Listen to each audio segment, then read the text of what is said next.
The ceasefire is a good thing. The basic point is, after the ceasefire, are they moving in the direction that such escalation or such situation does not arise in future as well? This is the thing. Already they have fought so many wars.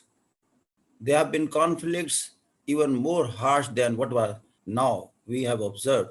The point is the thing remain as such. So actually, ceasefire has to take place. For the reason, Hamas also fired rockets towards Israel. Israel retaliated 1,000 times more with more strength. It usually does that. In the past, it happened so many times. And the word pressure was there should be a ceasefire. Ultimately, there had to be ceasefire. This was a natural thing. ये होना ही था.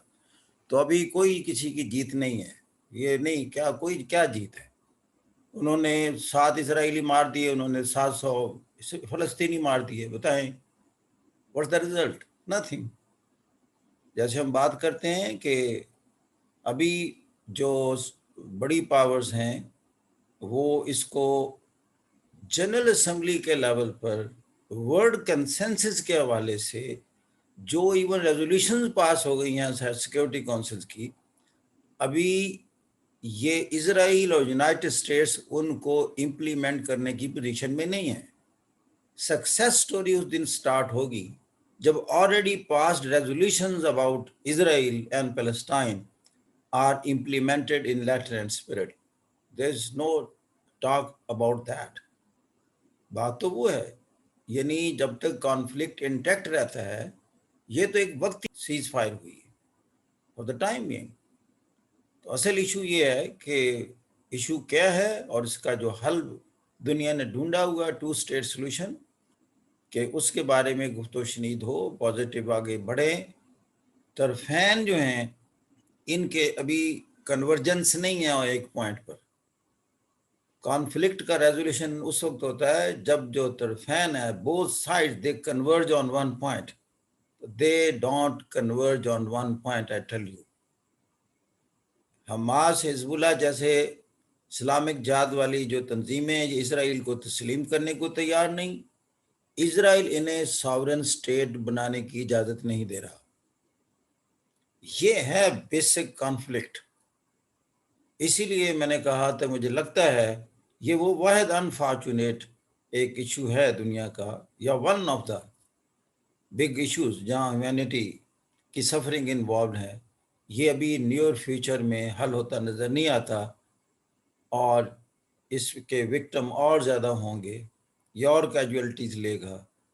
और इसलिए कि इंसान का जो overall paradigm है ग्लोब का, particularly the powerful countries or the superpower, and more particularly both Israel and United States, they are not converged on point to grant it, I mean the sovereign state.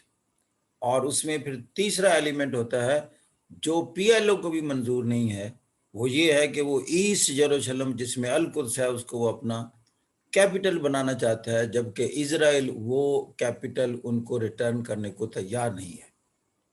यानी जब तक cause रहता है तो फिर वहाँ से धुआं भी उठना है और धुआं जो है फिर आग में तब्दील होता है. और ये तो सीज फायर तो एक गैप आया है, एक और इसी तरह का एपिसोड चलने से पहले. ये तो गैप्स हैं, हिस्ट्री में गैप्स आते हैं. जिस तरीके से आप समझते हैं जो पीस था between first world war and second world war, उसको ग्रे एरिया कहते हैं.